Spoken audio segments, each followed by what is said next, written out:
europea interesante que tiene que ver con la llegada de esta nueva forma de ver el mundo, de esta nueva religión, en un contexto obviamente pagano, ¿no? Recordemos que el cristianismo se da en lo que es Roma, ¿no?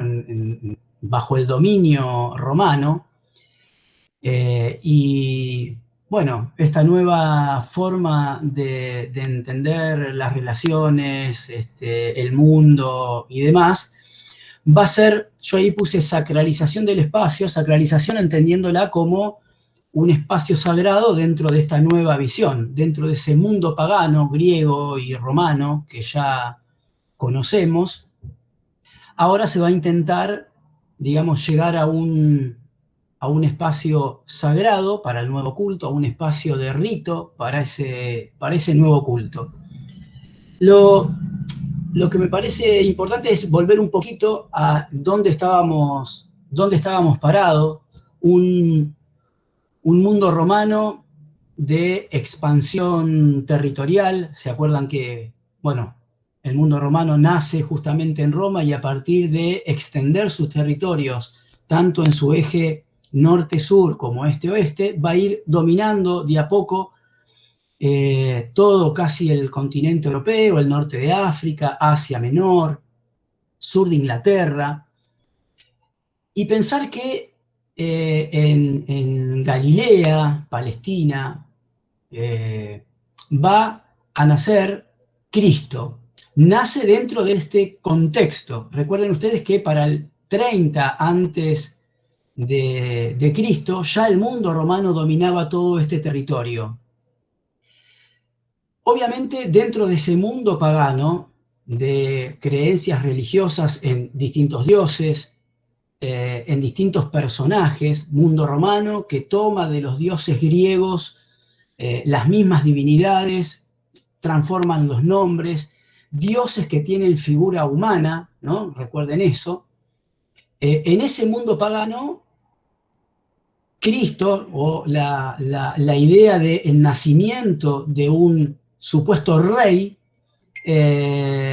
o un futuro rey, bueno, hace que desde el comienzo, desde la época cero, esta religión sea perseguida todo el tiempo. Yo no sé si recuerdan cuando el emperador se entera del nacimiento de Cristo, manda a matar a todos los niños nacidos en ese momento, en esta provincia, como para sacarse encima la posibilidad de la existencia de este nuevo rey. Bueno, por eso María, José huyen a Belén, en fin. Pero la idea es esta persecución que siempre va a tener el cristianismo desde los comienzos. Recuerdan también ustedes cuando en ese mundo romano los cristianos van a ser perseguidos. Siempre el mundo romano se desligó de esa vinculación con el cristianismo, la lavada de manos de Poncio Pilatos, o sea, dejaba al pueblo judío que creyera o que decidiera, él se lavaba las manos, o sea, nunca hubo una relación. Y obviamente a partir de la muerte de Cristo, una persecución a todos estos seguidores que Cristo había, digamos, le había dejado ese legado, persecuciones bastante comprometidas, mandándolos, por ejemplo, ¿se acuerdan cuando hablábamos de las fiestas en el Coliseo, donde largaban a pocos cristianos a ser devorados por leones? Entonces, por un lado, una persecución muy dura, muy rebuscada, pero por otro lado, el cristianismo que ponía la otra mejilla, que contestaba con caridad, con silencio, aceptaba eso. Esto va a durar hasta un momento, porque en algún momento el mismo Estado romano, emperador romano, se va a dar cuenta que esta persecución es inútil porque cuanto más perseguidos eran, más crecía el cristianismo. Y ahí va a llegar un primer emperador, que se los presento acá, Constantino, que es el primer emperador que va a definir una libertad de culto, lo que se llama el Edicto de Milán, por ahí por el 313 después de Cristo, donde permitía a cualquier ciudadano romano profesar la religión que quisiese. De esta manera, el cristianismo, que hasta este momento siempre se escondía, porque eran perseguidos, o sea, las reuniones eran en grupos pequeños, en lugares escondidos, bueno, ahora puede salir a la luz, buscar un lugar donde realizar su rito, poder expresarse. Constantino no hace esto solo porque acepta el cristianismo, hace esto porque de alguna manera logra, al liberar el cristianismo, o sea, hay como una negociación ahí, o sea, yo los dejo en libertad, pero a la vez ustedes nos reconocen como Estado, ¿no? Como por un lado, bueno, ustedes son libres, pero ojo que todavía el Estado está presente, el César y el emperador está presente, y ahí, bueno, de alguna manera el cristianismo que sale a la luz empieza a darle un poco de sostenimiento a ese imperio que claramente ya empezaba a debilitarse. ¿Debilitarse por qué razón? Por una cantidad de territorio que había que dominar, por una cantidad de pueblos que querían ser parte del imperio, que penetraban al imperio, y ahí el imperio y el Estado fue perdiendo, digamos, presencia. El cristianismo le da un poco de organización a ese Estado, y claramente va a ir creciendo a medida que pase el tiempo. Va a haber otro personaje dentro de este mundo. Estamos hablando, fíjense que estamos hablando de Constantino 313, o sea, desde la muerte de Cristo, ¿no? Casi el año 33 en adelante, hasta el 500, que es más o menos lo que nosotros vamos a ver hoy, se va a producir toda esta transformación de pensamiento. Este segundo personaje va a ser Teodosio. Teodosio en algún momento va a definir no solo la libertad de culto, sino que la religión cristiana va a ser la religión oficial del imperio. O sea, que va a pasar de ser una sociedad pagana a ser la sociedad en su totalidad cristiana. O sea, va a definirse como una sociedad cristiana, ¿no? Va a ser la religión oficial, como lo es, por ejemplo, para nosotros, la religión oficial de nuestra República Argentina es el cristianismo. Eso no quiere decir que no haya otras, pero digamos es la religión oficial. Bien, obviamente porque deviene de todo este mundo occidental. Pero a Teodosio también le van a ocurrir otras cosas.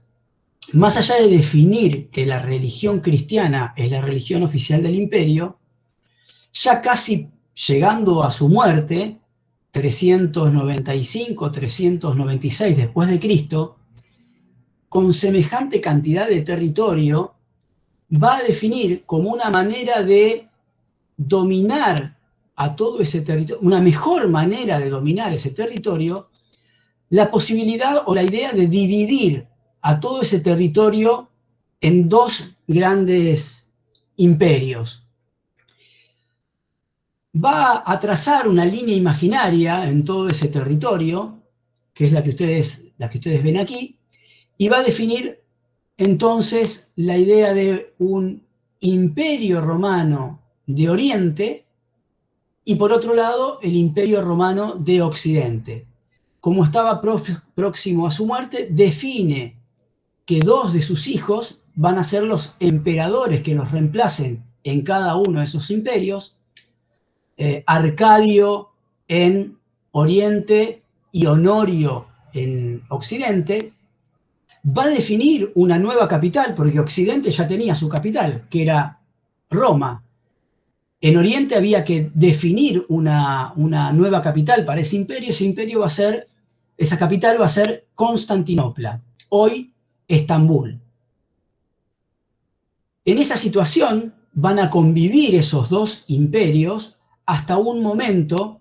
Pensemos que si el imperio ya venía medio en decadencia y que es Teodosio el que define dividirlos para una mejor administración, le cabe a Honorio ser el emperador del Imperio Romano de Occidente, pero Honorio tenía solo 10 años, con lo cual, digamos, no va a tener la habilidad para sostener ese imperio que en solo 100 años, más o menos para el 476, va a caer definitivamente como imperio. Cuando decimos caer es la presencia nula del Estado, ya no existe el imperio que te protege, que te brinda la posibilidad de participar de ciertas cuestiones recreativas, que te defiende ante ataques de externos. Eso va a pasar con el Imperio Romano de Occidente. Cae en el 476. Mientras que en Oriente logra consolidarse el emperador con ese poder económico, logra además tener un poder político, un poder económico, pensando en que logra manejar todo el comercio que se producía en Asia y que llegaba por el Mediterráneo a toda Europa, con lo cual tenés el poder político, tenés el poder económico. Después va a resolver también tener el poder religioso, pero eso lo dejamos para la clase que viene. Pero ese imperio romano de Oriente, va a durar casi 1000 años, ¿no? Va a durar hasta 1453, cuando van a caer después en manos de los turcos otomanos. Pero volviendo a ese primer cristianismo, tenemos que tener ahí 2 situaciones. La primera es la de los primeros cristianos hasta el Edicto de Milán, donde, digamos, son liberados, y la segunda es a partir de la liberación de culto, esos cristianos que salen ahora a la luz, qué arquitectura, qué tipología, qué edificio, qué función necesitan resolver para poder realizar su culto. Entonces, en una primera situación, lo que vamos a ver es a esos primeros cristianos vinculados a pequeños espacios de reunión. Pensemos siempre eso, porque al ser perseguidos la idea era pequeños grupos en pequeños espacios, en lo que nosotros conocemos con las catacumbas, que son como subsuelos o sótanos, ¿no?, por debajo del nivel de la tierra, que les permiten juntarse, vincularse, orar. Esos primeros espacios, que son los que les estoy mostrando acá, no están muy lejos de lo que implicaba un espacio para el mundo romano. Fíjense que son espacios pequeños, con bóvedas, con pequeñas bóvedas, espacios que funcionaban como altares o como enterratorios, ¿no?, para dejar a los mártires o a los cristianos que morían bajo el yugo romano. Vamos a diferenciar a estos espacios de un espacio pagano solamente por el lenguaje, ¿no?, el lenguaje que aparece adosados a los muros, a los cielos rasos, un lenguaje totalmente sencillo que es lo que van a transmitir, digamos, el arte paleocristiano, un lenguaje que le llega a la gente, sencillo, claro de entender, pero desarrollado a la manera pagana. Cualquiera de ustedes que ve, por ejemplo, esta imagen o esta que aparece aquí, si no está vinculada, si nosotros no sabemos o no lo vinculamos a una parábola, a un milagro que haya producido Jesús, tranquilamente puede ser cualquier representación de cualquier casa romana o tipología romana. Diferenciamos este espacio porque aparece una imagen en el cielo raso que nos vincula con Cristo, ¿no? Y así como esta imagen nos vincula con Cristo, también van a aparecer ciertos elementos simbólicos o significativos que los primeros cristianos utilizaban para comunicarse, para comunicar ideas dentro de ese mundo romano sin que los romanos se dieran cuenta de eso. Entonces, por ejemplo, si aparecía la imagen de un pez sobre una puerta, implicaba que esos cristianos estarían reunidos, por ejemplo, en ese lugar.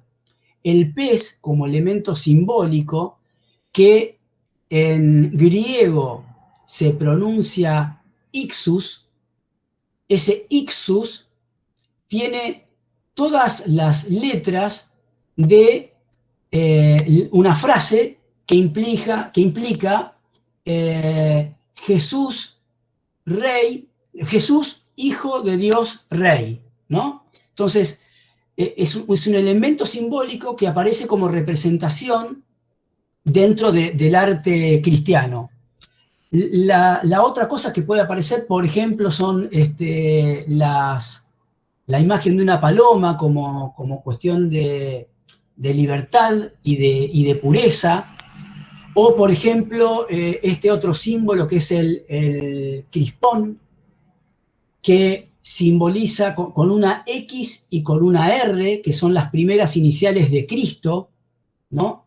Y dentro de esa X aparece también, por ejemplo, la primera letra del alfabeto griego y la última letra del alfabeto griego, gamma y omega, ¿no? El principio y el fin, ¿no? Entonces es un símbolo que representa a Cristo como principio y fin.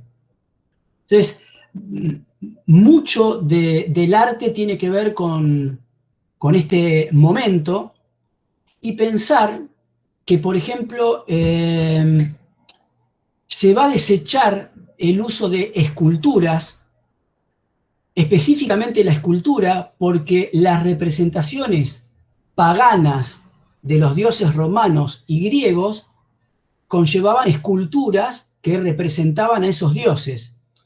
Los primeros cristianos no van a hacer esculturas ni de dioses, ni de santos, ni de mártires, porque era muy difícil llegarle a la gente para que la gente entendiera que esa escultura no es un dios pagano, es otro dios, podían tener similitudes, pero sí, por ejemplo, las pinturas o las representaciones como las que estamos viendo.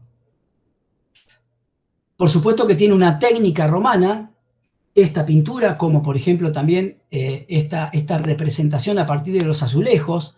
Tranquilamente uno podría encontrar esta misma forma de representar en una terma, en una basílica romana, en fin. ¿Qué es lo que lo diferencia? La sencillez de la representación. Fíjense que esta imagen que nos muestra a un Cristo joven con pan y con peces en las manos, dándoselo a sus discípulos, es la representación de ese primer milagro que hace Cristo, que reparte con 5 panes y 2 peces a 5.000 personas, le dan alimento a 5.000 personas. Claramente lo que está representando acá son 4 seguidores de Cristo y no aparecen las 5.000 personas. O sea, podrían haber hecho, no sé, una representación de cantidad de gente, Cristo en una parte superior mandando a sus discípulos a repartir. Sin embargo, es mucho más sencillo, ¿no? Es mostrar a Cristo, un Cristo joven que te está mirando, es llegarle a la gente. De alguna manera, motivar con el arte a esos primeros cristianos. Piensen además que en esta situación de falta del Estado, de invasiones o ataques de culturas externas, estamos hablando de visigodos, de ostrogodos, de vándalos, de los vikingos, de los sajones que se van metiendo en ese territorio, estamos hablando de una Europa occidental donde se piensa que la mayoría de esa sociedad es analfabeta, o sea, no sabe ni leer ni escribir, solo los que están vinculados, digamos, a lo religioso, ¿no? Al cristianismo, los monjes que se encargan de estudiar los legados griegos y romanos, los escritos griegos y romanos, son los que tienen la capacidad de entender y de transmitir una idea a gente que no sabe leer. El Papa Gregorio el Grande decía que la pintura y este tipo de representaciones era para los iletrados o analfabetos como la escritura para los que saben leer. Era la manera de entender o de representar una idea. Claramente uno veía esta imagen y entendía la magnificencia de Cristo, que había multiplicado esos panes y esos peces. En fin, fíjese por otro lado que las imágenes, casi todas las caras son iguales, no hay gestualidad, es bastante quieta la imagen, no hay movimiento. Las ropas de los apóstoles son las mismas, como que todos somos iguales, el único que se diferencia es Cristo porque tiene una vestimenta totalmente distinta y porque está en el centro de esa imagen. Por lo tanto, la pintura y este tipo de representaciones son las que vamos a ver en ciertos lugares de los edificios que los cristianos elijan para realizar su rito. Dentro de esos edificios, entonces, sí, las cabezas están siempre mirando hacia el mismo lado. Podemos identificar, por ejemplo, personajes, porque algunos tienen barba y otros no, porque algunos tienen un color de cabello más oscuro y otro más claro, pero todos tienen esa misma mirada, esa misma posición, no hay alguien que sobresalga sobre otro, salvo Cristo. En fin, y la imagen es muy sencilla, ¿no? y muy clara. Es conmover al espectador. Bien, ahora bien, entendiendo esto que pasa por el arte, bueno, esos primeros cristianos que salen de las catacumbas, y bueno, de alguna manera empiezan a necesitar un espacio donde realizar su rito. Entonces, por un lado, primero va a haber que entender ese rito, que represente el camino que hace el cristiano desde que se bautiza hasta que llega a Cristo. Entonces, ese camino que se supone que no es el mejor camino, es el camino de las piedras, el camino que cuesta más, el camino donde hay que perdonar, ¿no? Hay que poner la otra mejilla. Bueno, en fin, cómo eso aparece representado ahora en la arquitectura. Las primeras situaciones van a estar dadas a partir de este edificio que les voy a mostrar. Yo primero se los voy a mostrar para que ustedes los vean y quiero que intenten entender lo que están viendo y después, si quieren, pueden abrir los micrófonos y decirme qué es lo que ven y qué es lo que entienden, ¿no? Esta es una imagen de un muro lateral, ¿no? Ahí tenemos el costado de este edificio cristiano. Vamos a ir ahora al interior, ¿no? Y ahí tienen el interior, ¿no? Un espacio que es el que ustedes ven aquí, que es más importante, el espacio central. Obviamente vemos aquí unos unos vanos que nos permiten comunicar con un espacio lateral, ¿no? Lo vemos acá y lo vemos acá. ¿Alguno ve algo raro o le parece ver algo que le llame la atención? Vuelvo otra vez a la imagen inicial. Es mucho más. Sí, ¿Cómo? que es muy gigante, monumental. Yo creo que como al ser la casa de Dios, al entrar uno como que siente que... Perdón, chicos, perdón, vamos a hacer algo, perdón que interrumpa. Como hay dos MIT a la vez, creo que en uno estaba hablando Félix, ¿puede ser? Félix, lo escuchamos a Félix y después pasamos al otro. Josefina, ¿eras vos la que hablabas? Sí, sí. Bueno, escuchamos a Félix y después escuchamos a Josefina. Dale, Félix.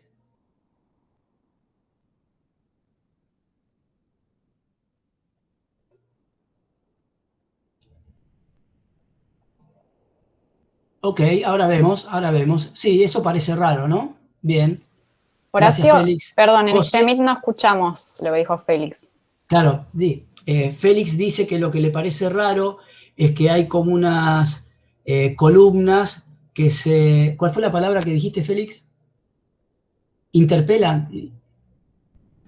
Interpenetradas en el muro, ¿no? Y le digo que sí, que eso es algo particular. Ahora lo vemos. Josefina.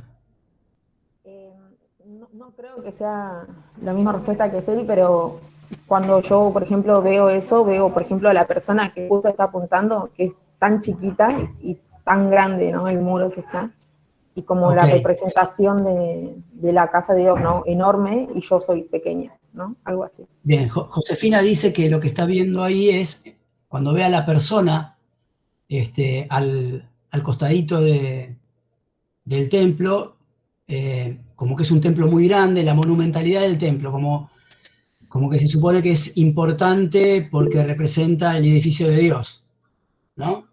Ahí Matías Ezequiel levantó la mano, a ver si quiere decir algo. Yo lo que veo, bueno, sí, es monumental la escala, pero Sí, lo veo mucho más austero de lo que eran los templos romanos. mucho. Matías dice que lo ve como mucho más austero que los templos romanos. Bueno, recién decíamos que todo el arte es mucho más sencillo. Ahí, Obviamente la arquitectura también va a ser mucho más austera. ahí Hilario en el chat pregunta si son, no son portantes, ¿no? Por las columnas. Sí, sí. Ahí veo que Ramiro levantó la mano. Sí, Ramiro. Sí, a mí también me pareció raro que estaba también en la portada de la teórica las vigas en el interior, que se ven en el techo. Las vigas que se ven en el techo. Bueno, si necesito tener un espacio cubierto, claramente le tengo que hacer un techo, ¿no? Ese tipo de vigas tipo articuladas, en el caso de los griegos. Por eso.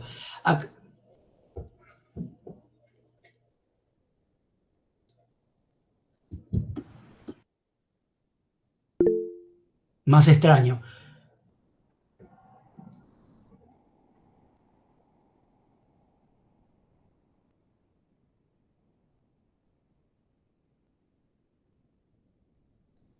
Ahora va, ahora vamos ahí. Gastón está diciendo...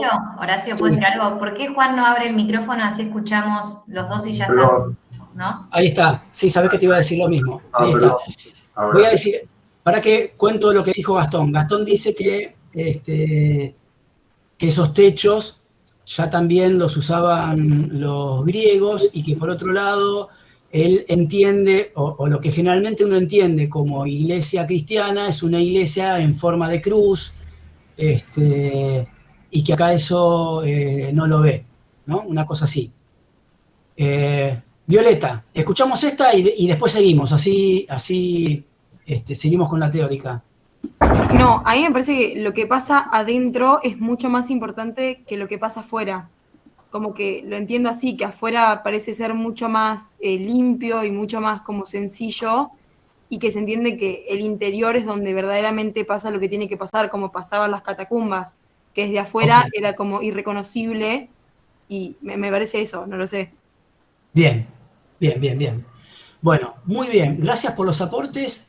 Claramente lo que cada uno de ustedes vio, y voy a volver al principio, es lógico de preguntarse, es como extraño lo que uno está viendo en este edificio. Lo primero que tenemos que decir es que la mayoría de los edificios que vamos a ver hoy, ninguno conserva la cualidad y la calidad de este momento paleocristiano. ¿Por qué?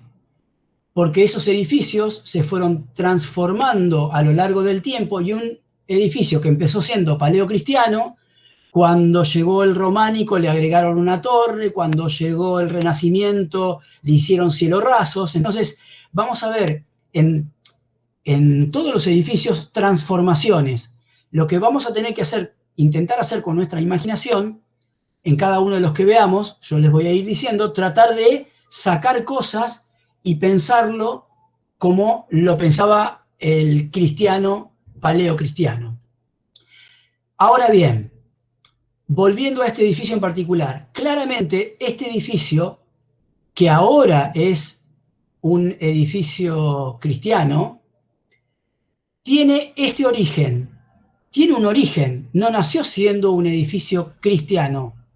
¿Qué posible origen cree que tiene? ¿La casa romana? No, ¿Era una basílica? no. Mírenlo bien, miren los planos laterales. Origen griego. Correcto. Este edificio está en el sur de Sicilia, en Siracusa, y es un templo griego transformado en templo cristiano. ¿Qué fue lo que hicieron los cristianos? Claramente, estas columnas no tenían un muro entre columna y columna.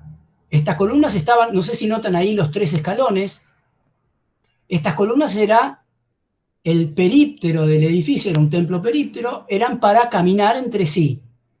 Fíjense que si ustedes ven, las columnas eran para caminar, si ustedes ven el capitel, el dintel, los triglifos, las metopas, responden a un templo griego. Por supuesto que el frente, que después se los voy a mostrar, ya pertenece a otro momento, el barroco, o sea, acá tenemos desde Grecia hasta el barroco una serie de situaciones.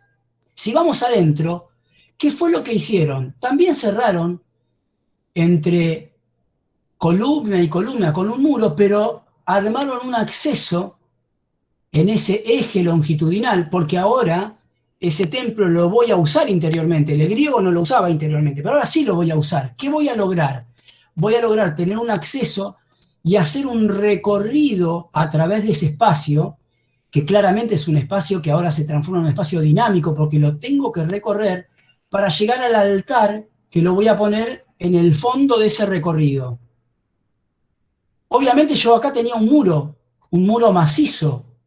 Lo voy a abrir para conectarlo con las naves laterales, o sea que voy a tener una nave central y una nave lateral, donde voy a volver a ver esas columnas en el lado de adentro, porque antes esto estaba abierto, pero lo que hice fue transformar un templo pagano ahora en un espacio sacro, ¿no? En un espacio cristiano, adaptándolo a este nuevo rito. ¿Ese rito cuál es? El de hacer un camino desde que accedo a ese espacio hasta llegar a Cristo, a la Eucaristía, teniendo un espacio de mayor jerarquía, esa nave central, y espacios de menor jerarquía, los laterales. Después vamos a ver de qué se tratan esos espacios. Fíjense que este edificio hoy lo vemos así, ¿no? Claramente esa fachada seguramente la verán el año que viene con Nicolás Ferriño, si nos acompañan en Historia 2 el año que viene.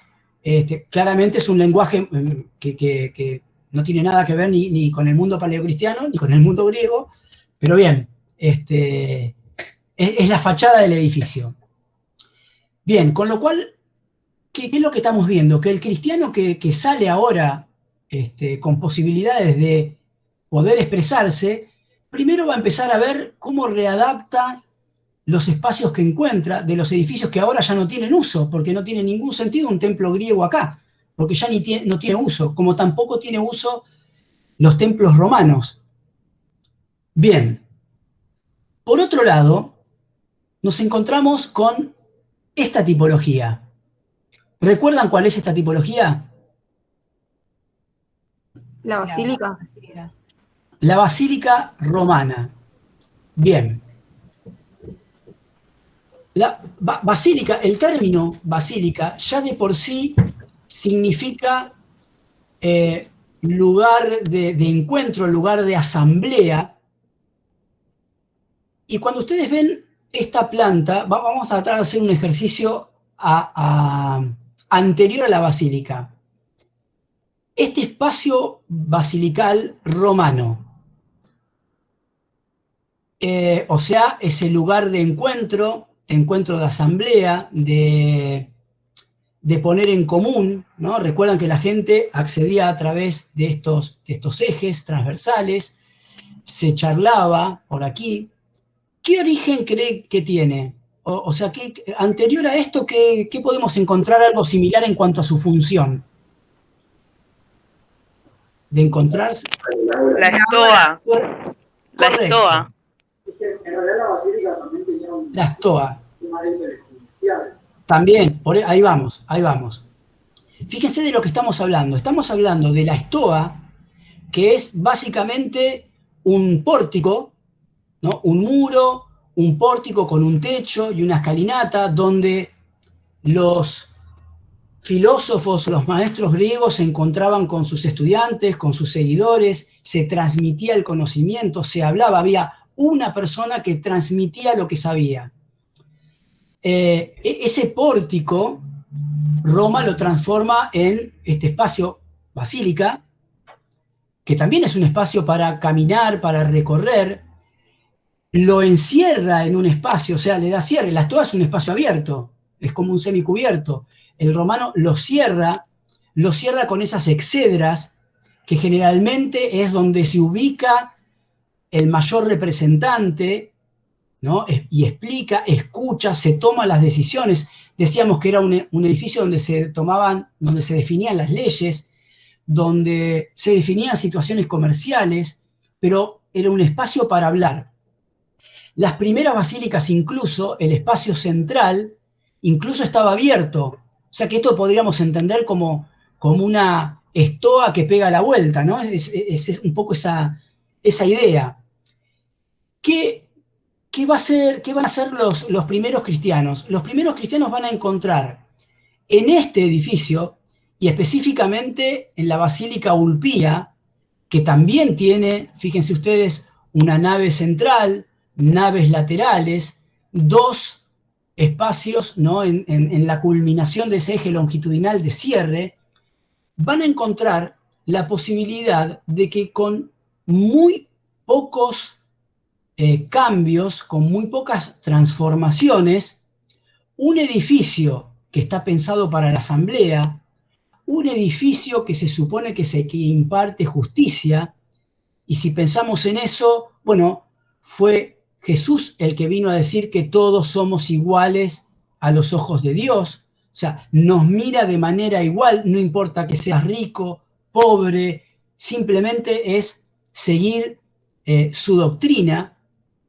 Bueno, van a ser los cristianos los que tomen este edificio como el edificio a transformar para adaptarlo a este nuevo rito. Esas transformaciones tendrán que ver con ciertas cuestiones. Primero, bueno, anular el acceso a través del eje transversal, sacar una de las exedras, ¿no? Fíjense que acá no tenemos exedras, con lo cual generar un acceso a través de ese eje de composición geométrico, simétrico, y generar un espacio también dinámico, porque hay que recorrerlo, las columnas acompañan ese ritmo en el recorrido para llegar al altar que se ubica en la exedra, ¿no? Donde estaba el pretor, el personaje más importante. Entonces, se adapta muy fácilmente. Anulé la entrada lateral, generé un acceso a través de ese eje longitudinal y sigo teniendo una nave central y naves laterales. Un espacio con mayor jerarquía y espacios que lo acompañan de menor jerarquía. Un espacio central con la función más importante, porque al culminar ese recorrido está el altar, porque los personajes más importantes de esa sociedad, primero, bueno, los monjes, después en la estratificación social se irán ubicando los más importantes en ese espacio central y cercanos al altar, y en menor medida se irán alejando.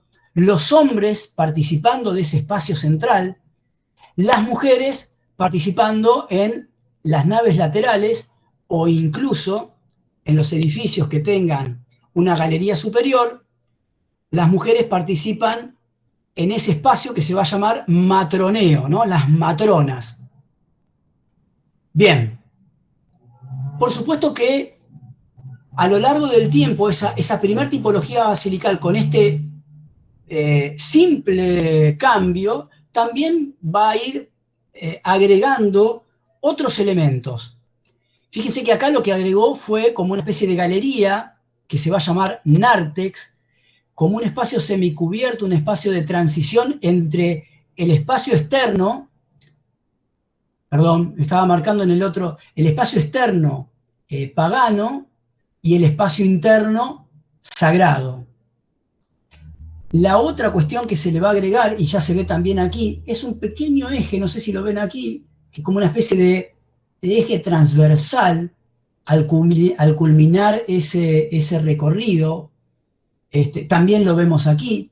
Fíjense cómo acá vemos ese eje, ¿no? Con dos naves laterales a lo largo de ese eje longitudinal, y va a aparecer este eje transversal, el transepto, que le va a dar una idea de planta en forma de cruz latina. Acá llegó Gastón la idea de cruz latina, pero fíjense que además aparece una serie de galerías antes de acceder al edificio, donde va a haber un patio, ¿no?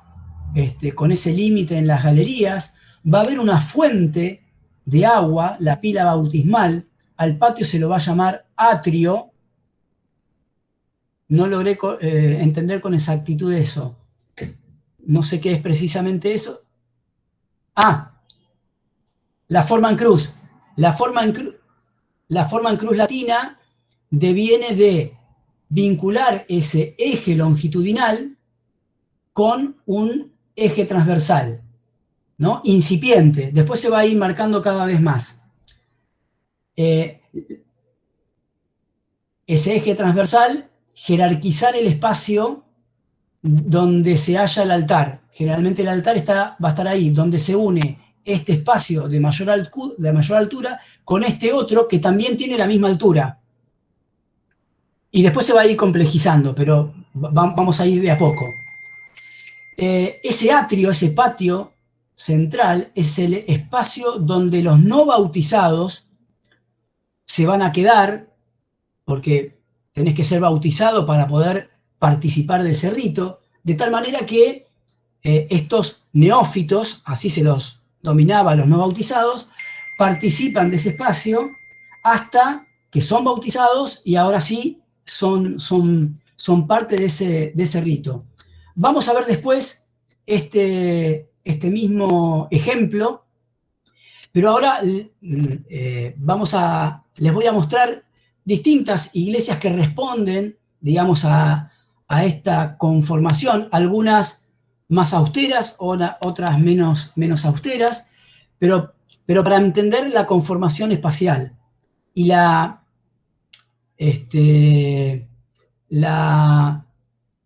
idea de un espacio fácil de entender, fácil de apropiarse, que que me permita vincularme con Dios,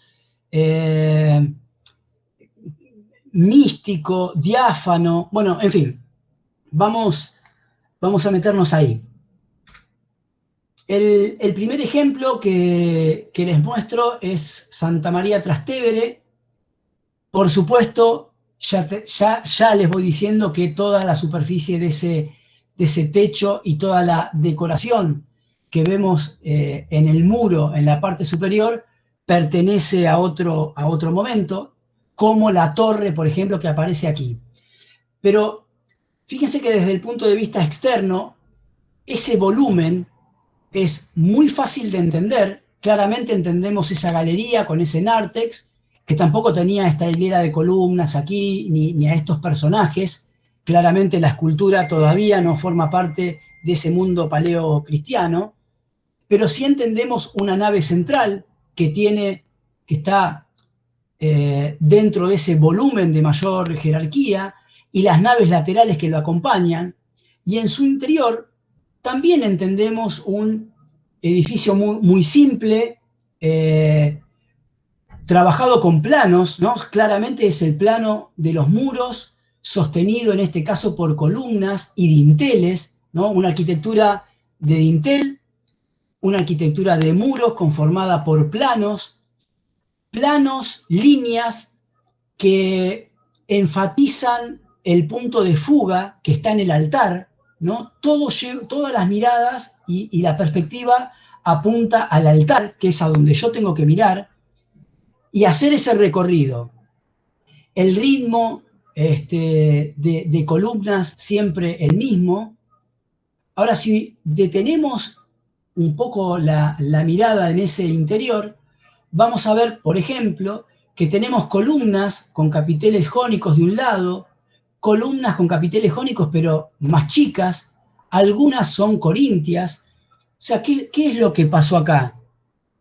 En esa idea de construir un espacio, voy a utilizar elementos paganos que ya no se utilizan, como columnas de un templo romano o griego que ahora no tienen uso, y las voy a usar para sostener ese muro que encierre ese espacio. En la mayoría de los casos los techos van a estar abiertos, la estructura del techo va a estar abierta, las cabriadas se van a ver, una arquitectura simple, decíamos diáfana por esa idea de lo claro de entenderse, pero así como es una arquitectura simple, también es una arquitectura donde la iluminación va a ser casi mínima. Pensemos que en ese imperio occidental que cae, no hay una mano de obra sumamente especializada. Acá esto se sostiene porque no tenemos empuje de bóvedas, porque no hay bóvedas de arista. El muro sostiene un simple techo a dos aguas, ¿no? Entonces, lo puedo sostener esos muros con columnas y puedo abrirlos mínimamente para dejar penetrar algo de luz a ese espacio central, ¿no? Entonces el espacio tiene que ser como impactante. El lenguaje lo voy a utilizar en el final, en esa exedra. Olvídense de estas cosas que aparecen aquí, ¿no? Sí aparece en el final, entonces tengo que hacer ese recorrido.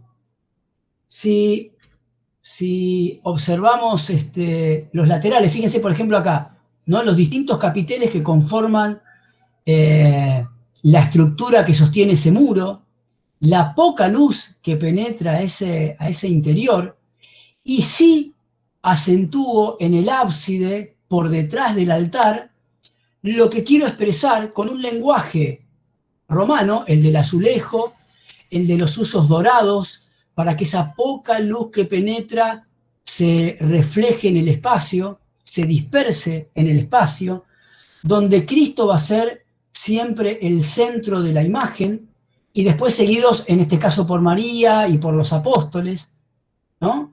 Entonces, acentúo el lenguaje en ese punto final del recorrido.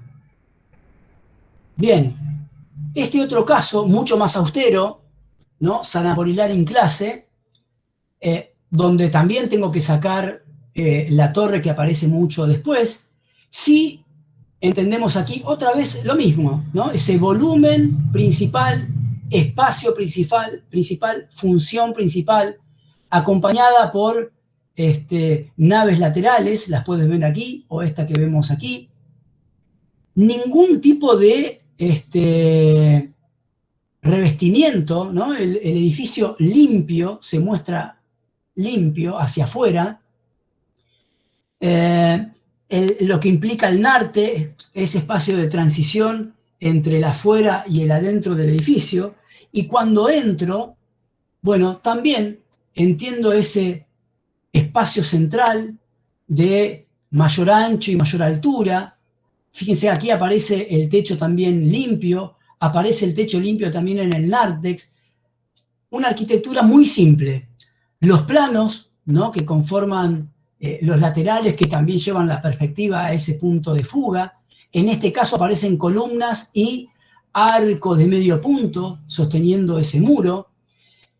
Y otra vez volver a acentuar el lenguaje en el final de ese recorrido. En este caso, fíjense cómo aparece una simple cruz, ¿no?, la imagen de Cristo en el centro, y ovejas, el rebaño, ¿no?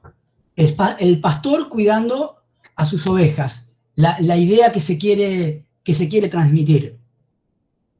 En pleno centro de Roma también vamos a ver a San Clemente.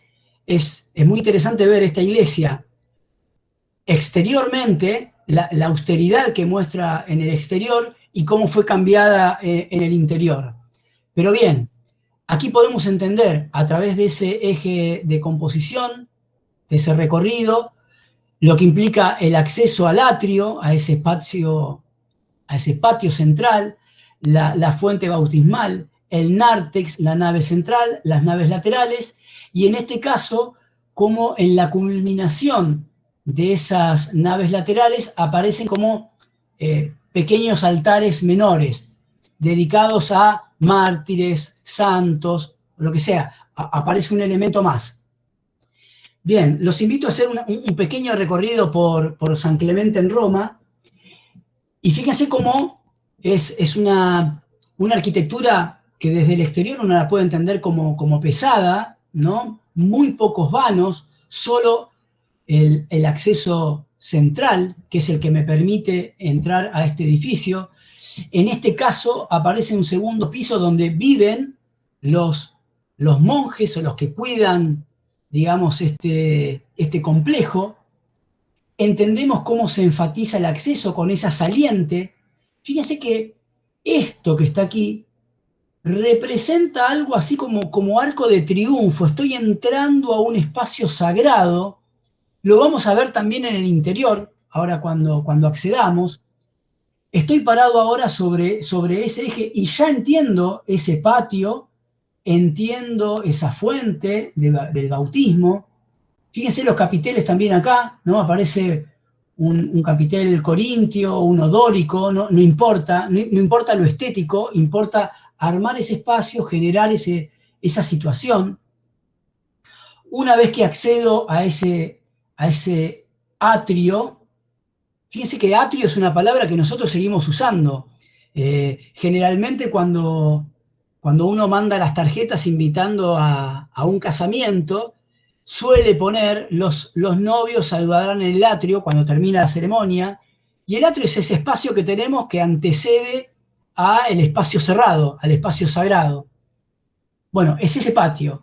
Otra vez, entender ese volumen central, con los volúmenes que lo acompañan, nave central, nave laterales, el nártex, ¿no?, las galerías que acompañan a ese atrio.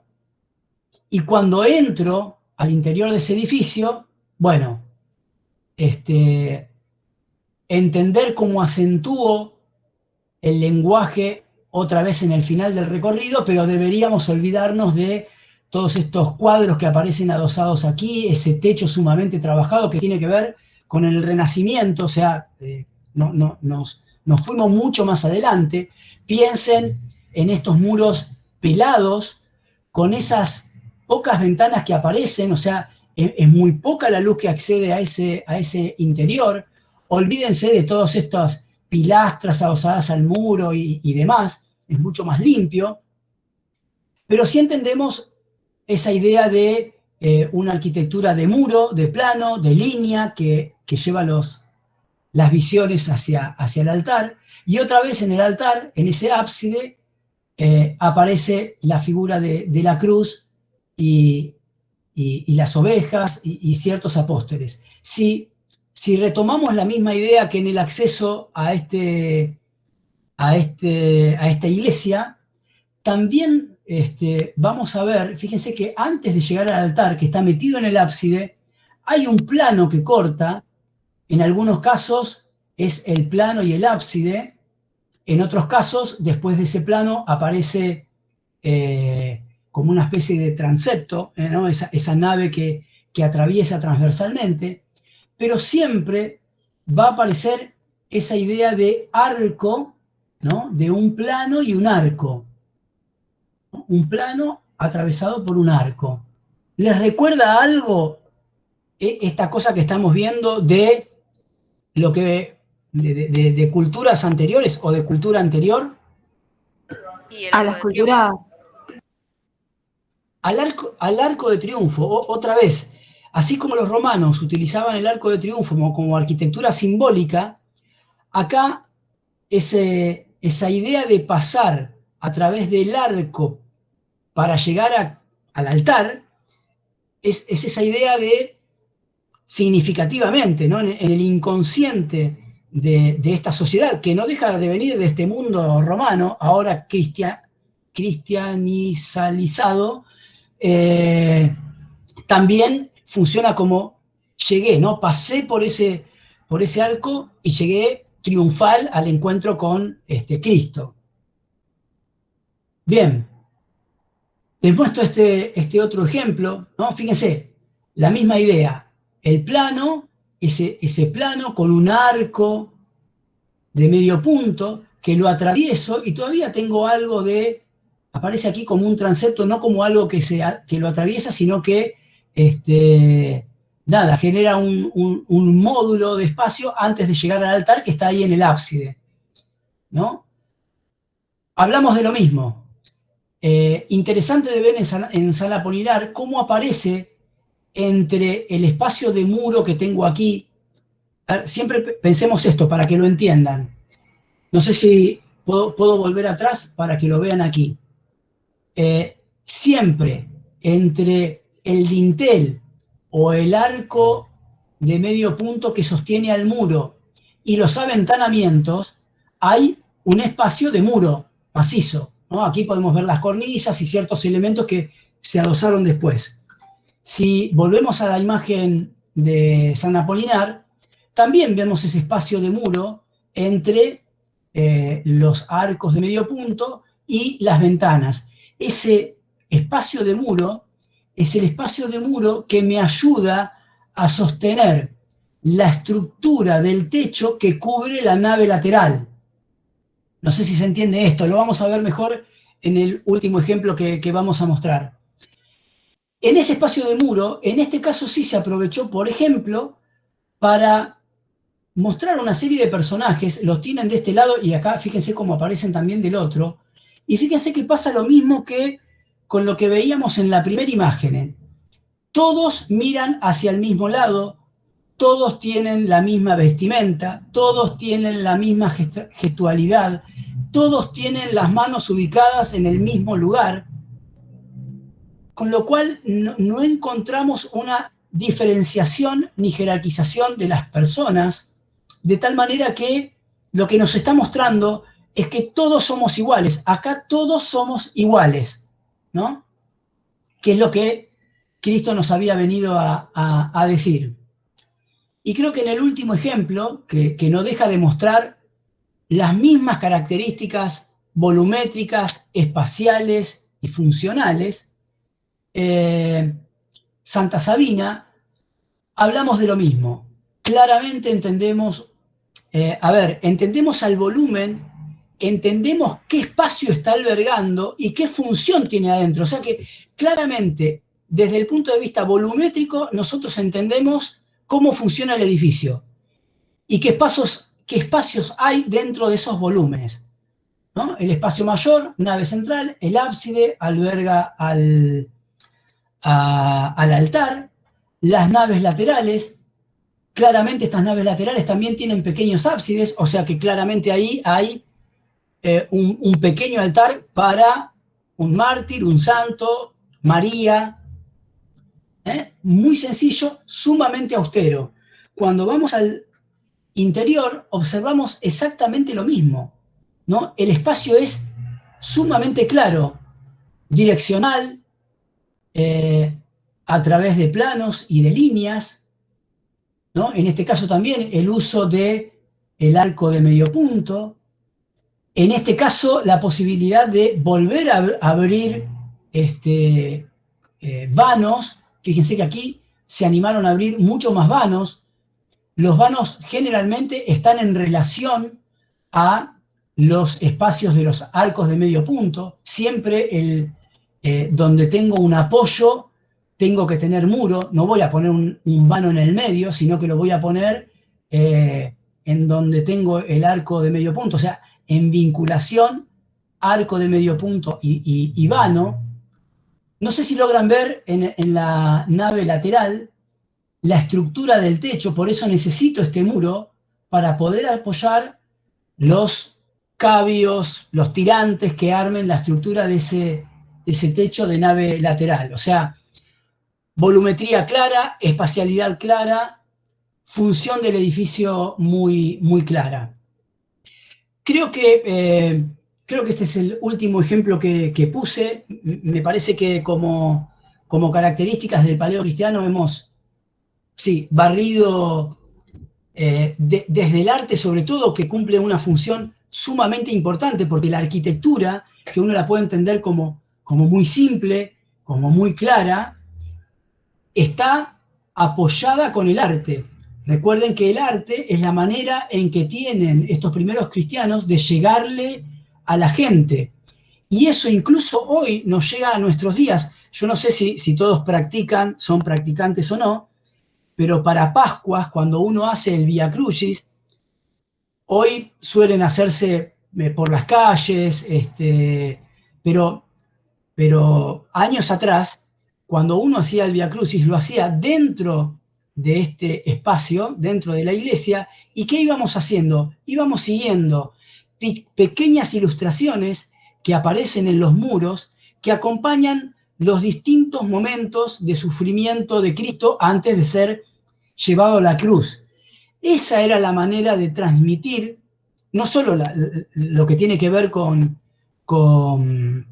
el Calvario de Cristo, sino también la manera de contar sus milagros, los milagros de los apóstoles, en fin, ciertas parábolas, con lo cual todo lo que tiene que ver con el lenguaje estético del arte, la pintura, no todavía la escultura, va a estar apoyado en esa arquitectura como sumando, digamos, a la idea que se quiere transmitir.